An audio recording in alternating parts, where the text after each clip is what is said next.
Let's dive into Jonathan Swift, one of the sharpest satirists in English literature. He was born in Dublin in 1667 to English parents, and yes, that birthplace detail has been asked in exam. Swift's father died before he was born, so he was raised by an uncle. His early education was rocky. He studied at Kilkenny School, then at Trinity College, Dublin, but he wasn't happy in either place. In fact, he left Trinity in disgrace in 1686, something examiners love to ask. Later, in 1689, he entered the household of Sir William Temple, a statesman and essayist. Under Temple's encouragement, Swift took holy orders and began his career in the church. After Temple's death, Swift picked up various secretarial and ecclesiastical posts. In politics, he rose fast. By 1710, he was writing for the Tory journal The Examiner. That journal title has been tested in exam and became a rising Tory star. He wrote tracts like Remarks on the Barrier Treaty and The Public Spirit of the Whigs. He hoped to be rewarded with high office, but Queen Anne disliked some of his earlier irreverent writings. Instead, he was appointed Dean of St. Patrick's Cathedral in Dublin, another fact examiners highlight. During his years in Ireland, Swift often found himself defending Irish interests against English exploitation. His most famous intervention was the Drapier's Letters in 1724, opposing the circulation of William Wood's copper halfpence. These pamphlets made him a hero in Ireland, and yes, that episode has been asked in exam. But Swift wasn't just a political writer. His journal to Stella, a private log addressed to Esther Johnson, whom he called Stella Shows His Personal Side.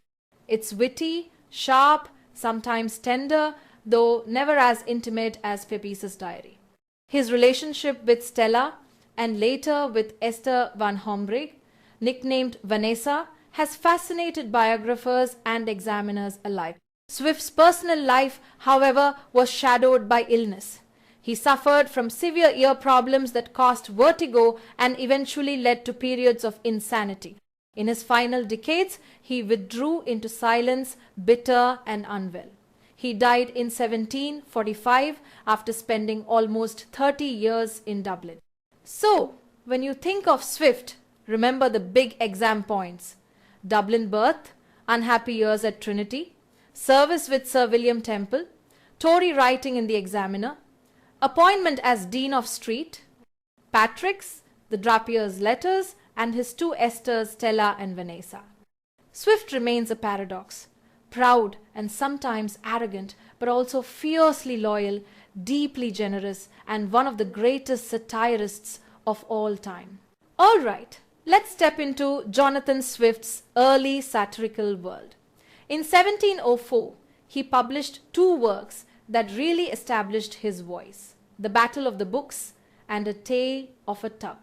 Both are exam favorites, so let's break them down clearly. First, The Battle of the Books. Originally written as an introduction to A Tale of a Tub, it imagines a literal battle between books in the king's library. Authors themselves spring to life and fight for supremacy. But of course, this isn't just fantasy. It represents the famous quarrel between the ancients and the moderns in literature.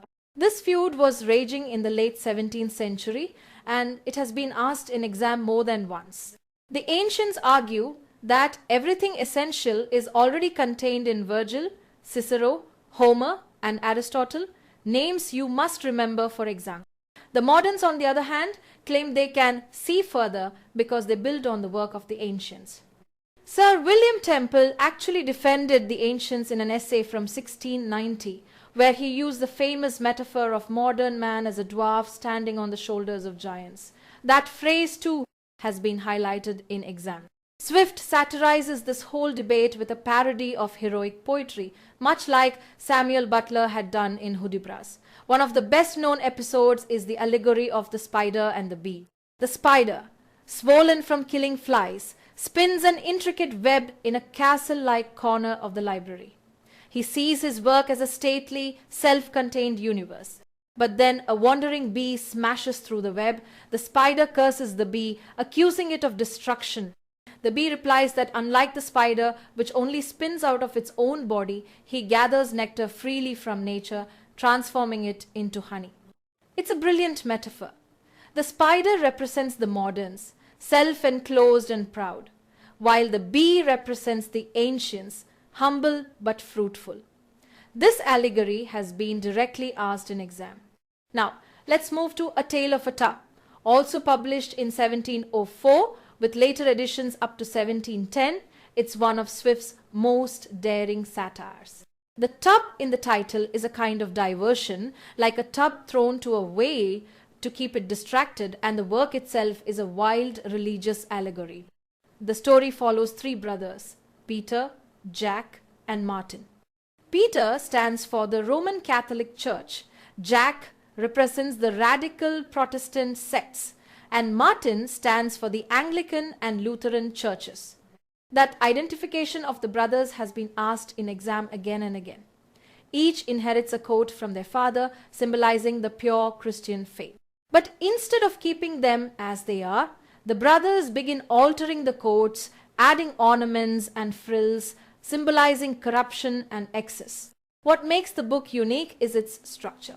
Swift constantly interrupts the main allegory with ironic digressions, rambling essays on modern learning, bad scholarship, or fashionable nonsense. This lack of order is deliberate. It parodies the confused, pretentious style of much contemporary writing. And yes, the presence of digressions has been tested in exam. The satire itself is ferocious.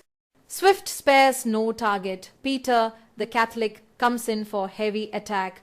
Jack, the Protestant zealot, is treated even more savagely. Martin, the Anglican, gets off more lightly, reflecting Swift's sympathy for the Church of England. At the same time, Swift turns his wit on modern scholarship, mocking what he saw as shallow pedantry. So, to wrap up, the battle of the book skewers the quarrel of ancients versus moderns with the spider and bee allegory, while A Tale of a Tub tears into religious corruption and modern pretension with biting allegory and comic digressions. Both works are cornerstones of Swift's satire, and both are exam hotspots. Alright, when we think of Jonathan Swift, most people jump straight to Gulliver's Travels. But Swift's other works are just as exam relevant, and they really show his wit, his politics, and even his private life. Let's walk through them. First up is An Argument Against Abolishing Christianity, written in 1712. The title sounds shocking, but the essay is a brilliant piece of irony. Swift pretends to argue why Christianity shouldn't be abolished, but what he's really doing is satirizing fashionable freethinkers of his day. The paradoxical title itself has been asked in exam, so mark it. Now, let's get a little personal. Between 1710 and 1713, Swift wrote a journal to Stella. This wasn't a published work at first. It was a collection of letters written to Esther Johnson, his close companion, and many believe his secret wife. These letters form a kind of private diary or informal logbook full of personal details, political gossip, and affectionate nicknames. That connection to Esther Johnson has been directly tested in exam. Then in 1713, we get Cadenus and Vanessa. This poem is about another of Swift's complicated relationships, this time with Esther Van Homrig, who he nicknamed Vanessa. The title actually blends Cadenus, an anagram of Decanus, Latin for dean, Swift's title as Dean of Street, Patrick's with her name Vanessa. Again, examiners love to ask about this, but perhaps his most politically explosive writings were the Drapier's letters of 1724 to 25. These were 7 pamphlets Swift wrote under the pseudonym M. B. Drapier, a plain-spoken Irish tradesman. The immediate issue was William Wood's patent to produce copper coinage for Ireland, which Swift denounced as corrupt and ruinous. But really, the letters go much deeper. They argue for Ireland's right to resist exploitation by England. The public response was huge. Swift was hailed as a national hero. And response, the sports, in fact, Archbishop King nicknamed him our Irish Copper Farthing Dean. Both the pseudonym and that nickname have appeared in exam. So, in short, the satire of an argument against abolishing Christianity, the affectionate letters in a journal to Stella, the personal love poem Cadenus and Vanessa, and the political fire of the Drapier's letters. Together, these works remind us that Swift wasn't just a satirist of human folly, he was a sharp political voice and also a deeply private man. Alright, let's step into Jonathan Swift's most famous work, Gulliver's Travels. Its full title is a mouthful. Travels into several remote nations of the world in 4 parts by Lemuel Gulliver, first a surgeon and then a captain of several ships. That full title has been asked in exam, so keep it in mind. Now, Swift himself said he wrote the book to vex the world rather than divert it. And that's exactly right. It's not just a fun adventure story. It's satire, hilarious at times, scathing at others, and always deeply humane. The English dramatist John Gay once said, "It is universally read from the Cabinet Council to the nursery." And centuries later, critics like Robert Macrum still call it a satirical masterpiece. So, what happens? Let's take it voyage by voyage. Part 1. Lilliput.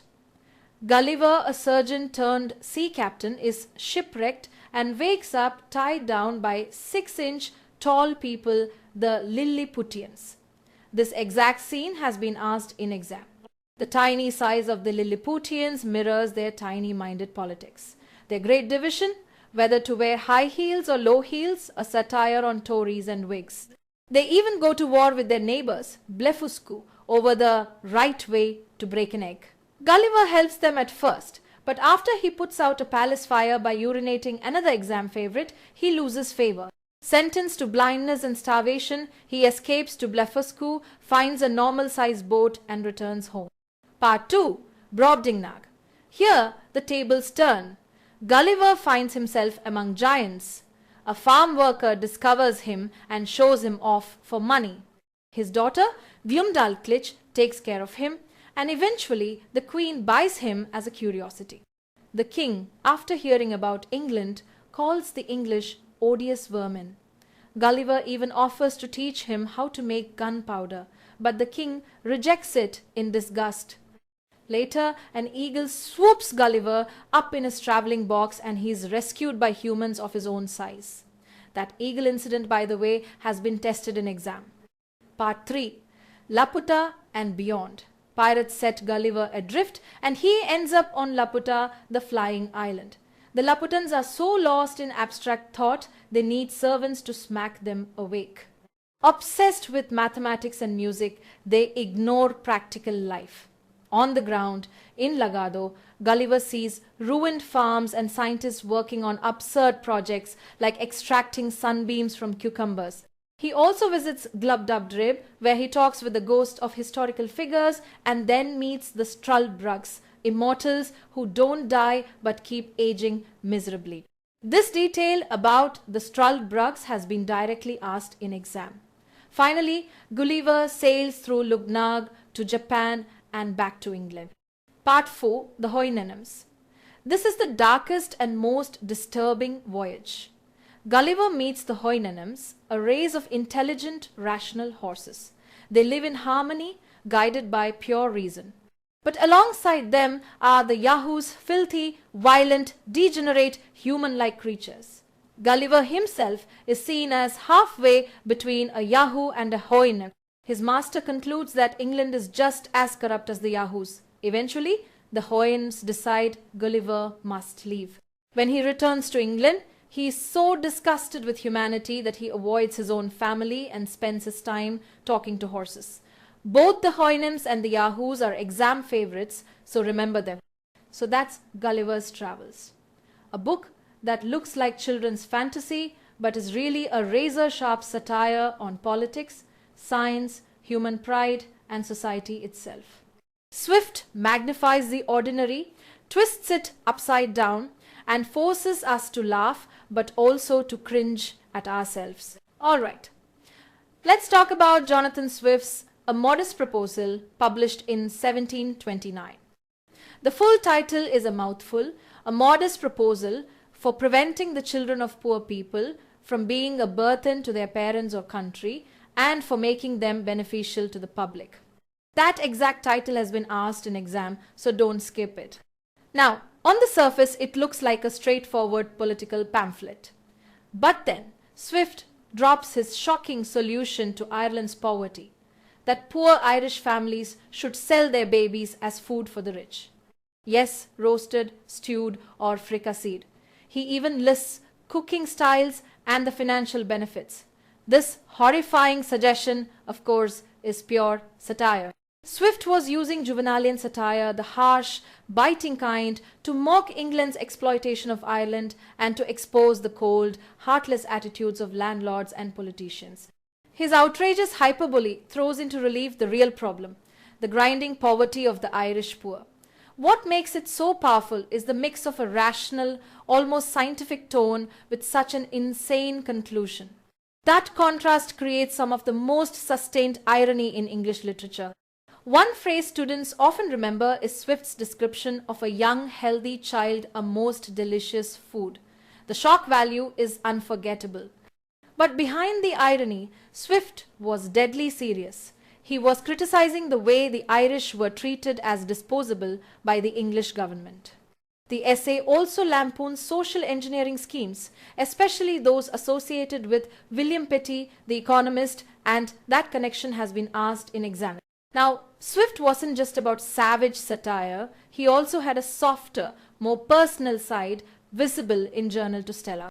These were informal letters written to Esther Johnson, his close companion, almost like a private diary. That detailed Stella and the journal has been directly tested in exam. Politically, Swift made his mark with the conduct of the Allies, where he attacked Britain's role in the War of the Spanish Succession. And in his later years, he wrote verses on the death of Dr. Swift, where he turned his satirical eye on himself, imagining how people would talk about him after his death. The self-mocking poem has also been asked in exam. So, if you want the short takeaway, a modest proposal shows Swift at his most shocking, using irony and exaggeration to demand attention for Ireland's suffering. Journal to Stella reveals his personal voice, the conduct of the Allies, his political one, and verses on the death of Dr. Swift, his satirical farewell. Together, they show the full range of a writer who mastered both savage satire and human warmth.